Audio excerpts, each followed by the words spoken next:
D'habitude, je n'en fais pas cas, les rumeurs, les on-dit, les choses qui ne sont pas vraies. Ceci dit, en étant candidate, je pense que c'est important que je fasse quelques mises au point. Donc je vais les faire, ça va durer un petit quart d'heure. Je prends ma petite pompe. Ensuite, je vais vous présenter le travail de l'équipe. Donc plutôt que de vous présenter l'équipe, je vais vous présenter une partie de notre travail. C'est ce qui était annoncé sur les affiches et c'est le projet que nous menons depuis maintenant presque 3 ans. Pour certains, ça fait 3 ans qu'on travaille sur ce projet. Et donc c'est le projet de réhabilitation de notre hôpital. Et vous aurez la parole pour poser quelques questions, parce que là c'est pareil, on va faire quelques mises au point sur ce qui peut se dire par rapport à l'hôpital de Roquefraîche. Donc quelques mises au point, et après donc, on vous présente ça. Et ensuite, une petite synthèse du programme. Et ensuite, fin de la séance, et vous pourrez poser des questions. Logiquement, donc la réunion va durer une petite heure. Et à la suite de ça, vous pourrez poser toutes les questions qui vous resteront encore dans la tête. Alors, pourquoi est-ce qu'on a fait ce choix? Et si j'ai marqué les rumeurs, alors là, je vais être obligée de faire un exercice sur lequel je ne suis pas du tout habituée. Donc c'est un exercice où, vous m'en excuserez, je ne suis pas forcément à l'aise. Je vais vous parler de moi pendant un quart d'heure. D'habitude, je trouve que ce n'est pas très intéressant. Mais là, c'est ce que je vais faire parce que ça vous permettra de savoir pourquoi on dit ce qu'on dit de moi. Et au moins, vous aurez la version en live. Je vais vous le dire pendant un quart d'heure. Alors, autre chose aussi, une petite parenthèse. Cette conférence est filmée, puisqu'on nous avait proposé, donc aux 3 candidats déclarés aujourd'hui, on nous avait proposé de filmer les réunions et de les mettre sur YouTube. Donc apparemment, il y en a qui n'ont pas souhaité que ça se fasse. Moi, je pense que c'est une bonne idée, dans la mesure où, d'abord, ça va rester. Donc ça veut dire, si je dis des bêtises, vous pouvez me dire après que j'ai dit des bêtises. Et d'autre part, ça permet aussi à des gens qui ne sont pas forcément ici ou qui n'auront pas le temps de rester jusqu'à la fin de la conférence, de voir après sur YouTube exactement ce qui s'est dit. Au niveau du timing, si à un moment je suis un peu trop longue, j'ai mon gardien du timing qui me fera signe pour que je m'arrête, donc pour respecter un peu l'heure 10 à peu près qui sera donnée. Voilà. Alors, pour répondre aux rumeurs, j'ai 2 solutions. Soit je vous dis que c'est pas vrai, soit je vous donne la version. Donc je vais vous faire un petit quart d'heure de présentation de qui je suis. Comme ça vous permettra de savoir. Donc je suis née dans l'Ardèche du Nord, donc je suis une Ardéchoise, et je suis née dans une famille de soyeux. Alors chez nous, dans la région lyonnaise, les soyeux, c'est des gens qui travaillaient la soie, et donc c'est une industrie qui a été grandiose il y a 2 siècles, et puis à partir du siècle dernier, elle a commencé à péricliter. À la suite de ça, donc je suis partie à l'étranger. J'ai vécu au Canada, j'ai vécu en Suisse, j'ai fait différents métiers. Et quand je suis rentrée sur Aix-en-Provence en 1993, donc à cette époque-là, ma fille avait 3 ans, et donc j'ai décidé de me réinstaller définitivement en France. À la suite de mon installation en France, donc j'ai créé un centre de formation sur Aix-en-Provence jusque dans les années 2000. Et dans les années 2000, donc ma fille avait 10 ans. Et je me suis rapidement aperçue que le centre de formation ne pouvait pas faire vivre le foyer correctement. Donc j'ai fait un cursus dans la gestion patrimoine. Ce cursus, je l'ai tenu pendant quelques années. Et au bout de 7 ou 8 ans, j'ai eu des soucis de santé. Ma santé a périclité. Les médecins n'ont jamais su ce que j'avais. Donc j'ai fait un petit peu une traversée du désert. Et dans les années 2011, j'ai eu la chance de partir aux États-Unis. Et aux États-Unis, ils ont trouvé ce que j'avais. Et en fait, ils ont trouvé un empoisonnement aux métaux lourds. Donc, c'est pas bien traité en France. C'est surtout mal connu en France. Et c'est ce qui fait que le corps médical, quand ils ne comprennent pas, bien souvent, ils nous disent c'est psychologique, etc., etc. Donc, j'ai fait la machine arrière de me guérir de ce que j'avais à cette époque-là. Et donc, je me suis installée, date importante, le 5 juillet 2006. Donc le 5 juillet 2006, je suis venue m'installer ici à Loris. Et quelques années plus tard, je suis rentrée dans la liste du maire sortant précédent, qui s'appelait donc Gérard Despierres. Et à la suite de ça, donc, nous avons été battus et je me suis donc retrouvée élue de l'opposition, donc conseillère municipale à Loris, et donc je suis dans ma 6e année de mandat. Alors, en étant dans l'opposition, c'est toujours un petit peu complexe parce que, étant donné qu'on n'a pas le même point de vue avec l'équipe dirigeante, on est obligé de travailler à côté. Donc moi, j'ai travaillé à côté. Alors, là, j'en suis à mon mandat. Donc, oui, ça se voit. Donc, en étant conseillère de l'opposition, j'ai essayé de faire du mieux que je pouvais. Donc au début, c'était pas évident, parce que d'abord, c'était mon premier mandat, donc je ne savais pas du tout ce que c'était que d'être élue. Donc la première année, j'ai été un petit peu, on va dire, dans l'écoute. Donc j'étais pas très présente. J'étais présente physiquement, mais j'osais pas trop me manifester dans les réunions du conseil municipal. Et puis j'ai commencé la première année, je ne sais pas si vous vous rappelez, mais je ruais un peu dans les brancards à cause de la propreté qui était souvent laissée à désirer sur le village. Et j'ai commencé à faire signer des pétitions pour que nous puissions solliciter l'équipe en place pour pouvoir faire nettoyer un peu le village, parce que moi je suis dans un quartier qui est assez vétuste, c'est le quartier des Carolets. Et franchement, je ne veux pas vous faire de dessin, mais la propreté, les crottes de chiens et les poubelles, c'était juste l'enfer. Donc ça a été ma première mission, enfin la première mission que j'ai assumée en tant que conseillère municipale, c'était de faire en sorte effectivement qu'on ait un village un peu plus propre. Donc, lors de les pétitions, vous avez dû les voir, et puis il y en a beaucoup qui les ont signées. Donc à force de demandes, effectivement, on a eu en août 2000, alors je crois que c'était en 2016.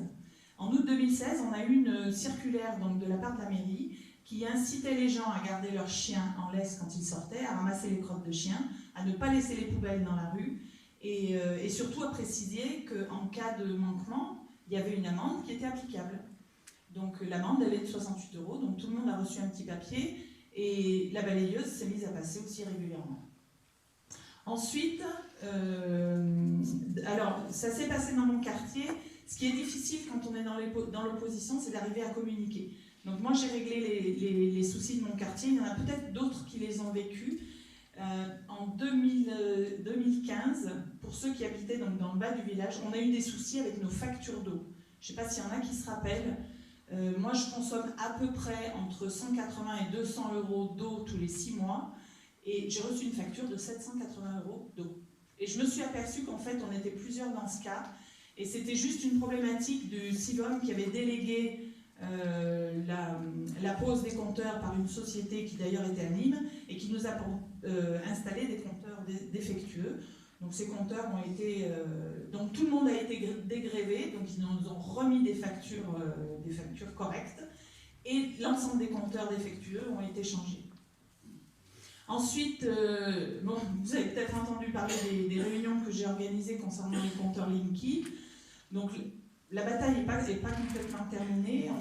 Aujourd'hui, j'en suis au tribunal. Donc étant donné qu'il y a une affaire en cours, je ne vais pas vous le développer parce que de toute façon c'est trop long. Mais en tout cas, sachez que je me suis beaucoup investie pour nous laisser le choix. Alors, ce n'est pas une histoire d'être pour ou contre. Bon, à titre personnel, c'est une chose. Mais en tant qu'élu, ce qui est important, c'est qu'on respecte la loi. La loi, elle est très claire. L'installateur, quel qu'il soit, doit vous demander votre autorisation parce qu'on peut s'équiper ou ne pas s'équiper. Donc il n'y a pas d'obligation. Donc le tout, c'est de faire respecter cette loi de manière à ce que chacun d'entre nous choisisse est-ce qu'il veut ou est-ce qu'il ne veut pas. Et mon rôle d'élu, ça a été de faire en sorte que les Lorisiens puissent ne pas être équipés s'ils n'en ont pas envie. Ensuite, le parking Rémilly. Bon, le parking Rémilly, ça s'est passé finalement assez rapidement. J'y ai passé l'été dernier. Donc pareil, énormément de pétitions, beaucoup de contacts perso de manière à ce qu'on fasse repousser ce projet, voire annuler le projet. Donc pour ceux qui ont suivi un peu l'histoire du parking Rémilly, il était question de mettre des HLM sur le parking et moi quand j'ai vu le projet, mes cheveux se sont un peu hérissés sur la tête et j'ai dit, moi, jamais de la vie, un projet comme ça, hors de question. Il fallait impérativement que la place Rémilly reste une place.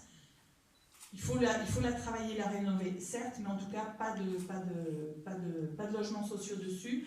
Alors, juste un petit éclaircissement, c'est pas une question de logements sociaux, c'est une question d'emplacement. Les logements sociaux, j'y reviendrai quand je vous parlerai en fin de présentation du programme qu'on va vous proposer. Logement social, oui, mais pas n'importe où et surtout pas sur la seule place du village. Surtout pour les commerçants et pour les mamans qui vont emmener leurs enfants à l'école. Vous savez que ce parking, il est prioritaire. Donc le projet a été abandonné. Donc ça, j'en ai été très fière. Ensuite, j'ai organisé quelques assemblées citoyennes. Donc ça, c'était à l'époque du mouvement des Gilets jaunes. Les assemblées citoyennes, ben, c'est des assemblées comme ça, donc on a eu du monde. Au début, c'était un petit peu houleux, mais après, les choses se sont un peu régulées. Pour moi, m'investir dans le mouvement des Gilets jaunes, ça paraissait logique, même si c'est peut-être pas forcément la bonne formule. Mais en tout cas, dans ma conception des choses, à partir du moment où les gens vivent ce qu'ils vivent en France, je pense que tout élu doit s'impliquer dans cette problématique.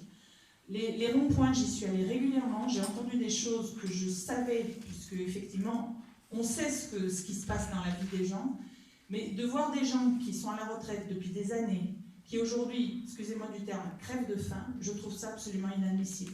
C'est indigne d'un pays de laisser des gens comme ça dans des états financiers complètement catastrophiques. Donc je pense que le mouvement a cristallisé quelque chose. L'idée des assemblées citoyennes, c'est une idée qui permet effectivement de voir la citoyenneté à l'intérieur des quartiers et des villages un petit peu différemment. Et je pense que c'est une très bonne chose. Donc on avait organisé, je crois, 3 assemblées citoyennes. Puis en plus, c'est un bon exercice pour parler en public. Ensuite, alors il y a d'autres litiges dans lesquels je me suis inscrite. Ce sont des litiges qui sont directement liés à la justice, donc je ne peux évidemment pas vous en parler, puisque tant que la justice n'a pas fait son œuvre, c'est difficile de parler de la problématique. Et en parlant de justice, donc là je vais revenir un petit peu sur mon parcours professionnel. Lorsque je suis tombée malade, à cette époque-là, je gagnais relativement bien ma vie. Je travaillais dans l'immobilier, dans le conseil financier, et j'étais ce qu'on appelle un TNS. Alors, je sais pas, vous savez ce que c'est pour certains? Alors, pour les gens qui sont habitués plutôt à un schéma classique, le TNS, c'est un travailleur non salarié. Donc, ça veut dire que nous sommes inscrits dans un autre processus de fonctionnement concernant l'argent. Nous encaissons de l'argent, nous payons nos caisses de retraite, de chômage et de maladie, sachant que le chômage on le paye mais qu'on n'y a pas droit. Et on est inscrit dans un système dont tout le monde a entendu parler qui s'appelle le RSI. Alors, donc moi je gagnais beaucoup d'argent, donc je payais beaucoup de RSI. Je me rappelle qu'une fois j'ai fait le bilan, je payais à peu près 3 RMI à l'époque, donc je payais à peu près 1 500 € tous les trimestres de charges, donc je me disais bon quand même. Et lorsque je suis tombée malade, j'ai fait une déclaration au RSI qui m'a dit pas d'IJ, donc pas d'indemnité journalière. Grosse surprise. Donc quand on est malade, c'est un petit peu difficile, on entend ça et puis on met de côté, on attend que ça passe. Jusqu'au jour où le compte en banque se met à baisser, parce que forcément quand j'ai acheté une maison ici, ma maison, je l'ai achetée à crédit. Donc, les mensualités du crédit ont fini par vider mon compte en banque. Et un jour, l'assurance m'a dit, on ne prend pas en charge non plus. Donc, je me suis retrouvée sortie du RSI. L'assurance ne va prendre en charge. Et donc, effectivement, j'ai découvert la face cachée de toute une partie de notre administration. Et je pense aussi que c'est ce qui m'a... Alors, ça m'a permis de découvrir un nouveau métier, mais ça m'a permis aussi de voir comment ça peut se passer quand on se retrouve dans des difficultés financières, des vraies difficultés financières, la façon dont on est traité. Je peux vous dire que c'est l'horreur, parce que les huissiers, j'en ai vu un paquet venir chez moi. Mais L'avantage, c'est que quand on a un esprit un petit peu, comment on peut dire, juste pugnace, voilà, un petit peu têtu, un petit peu révolté, eh ben on trouve des solutions. Alors moi j'ai trouvé la solution simplement en épluchant mes contrats de banque. Donc j'ai mis ma banque en justice, ensuite j'ai mis mon assureur en justice. Bon, vous imaginez bien que quand la machine commence à s'emballer, donc on m'a saisi ma voiture, ma voiture qui était garée rue du Mûrier, je l'ai vu partir sur un jour sur un plateau. Ça fait bizarre, hein. Ma maison a été saisie, la voiture a été saisie, tout a été saisi, mais j'ai quand même réussi à récupérer bon nombre de choses, et tout ça parce que je me suis mise à étudier le juridique. Forcément, là, j'avais du temps. Donc j'ai proposé mes services à des avocats, et donc je suis devenue conseillère financière auprès de certains avocats. Donc, et là, ça rejoint ce que je vous disais tout à l'heure par rapport aux rumeurs. Donc, ce que j'ai entendu dire sur moi, c'est que ma maison avait été saisie, donc ça c'est vrai, je vous l'accorde, que je squattais illégalement dans ma maison. Alors, celui qui dit ça, je l'invite à venir me voir. J'ai ma dernière taxe foncière, je vais la file, mais bien volontiers. Ensuite, qu'est-ce que j'ai entendu dire ? Que je ne tiendrai pas la route aussi au niveau de ma santé, donc je vous rassure, ma santé va aussi très bien. Et je crois que la dernière, c'était ce week-end concernant la présentation payante. Vous l'avez entendue celle-là? Elle était pas mal, hein? Donc s'il vous plaît, ne vous fiez pas à ce genre de choses. Donc je suis bien mauricienne, donc je suis éligible, je paye une taxe foncière, je peux vous envoyer aussi mon tableau d'amortissement, il est pas mal, hein? Et effectivement, les réunions ne seront jamais payantes. Donc, comme c'est inscrit sur, ça sera rediffusé sur YouTube, donc ça, je peux vous l'assurer. Voilà. Donc, c'est ce qui me confère aujourd'hui d'avoir eu affaire à la justice. Alors, juste une date aussi très importante, c'est le 22 septembre 2016, parce que j'ai attaqué mes 2 banques en justice, il ne faut quand même pas exagérer. Et le 22 septembre 2016, j'ai gagné contre la Société Générale en cassation. Et la deuxième, le Crédit Agricole, est en cassation actuellement. Parce qu'en France, il y a des lois, c'est inadmissible que les grands groupes, quels qu'ils soient, ne les respectent pas. C'est aussi pour ça que je peux partir en justice contre les compteurs Linky, parce que c'est pas contre les compteurs Linky, mais c'est contre le système d'installation de ces gens-là. Ça me révolte. Ça me révulse, et en tant qu'élu, c'est pour moi hors de question. Il y a des lois, il faut que tout le monde les respecte. Donc effectivement, il y a quelques dossiers sensibles aujourd'hui qui sont en cours avec certains Mauriciens.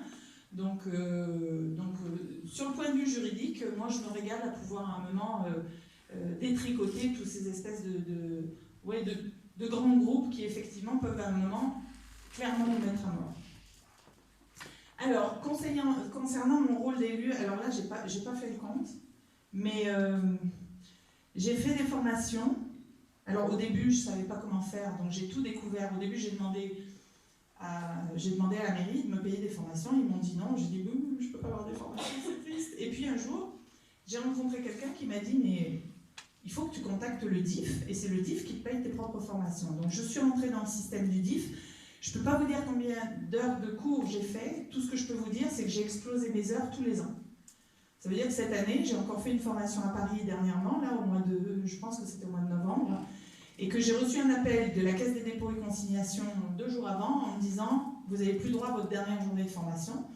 Donc je leur ai dit « Vous appelez l'organisme, vous vous débrouillez avec eux ». Donc je sais que j'ai fait 20 heures par an. Donc j'ai récupéré les heures de DIF que je n'avais pas fait les 2 premières années, donc je dois être à peu près à 60 heures de formation. Donc c'est pas mal.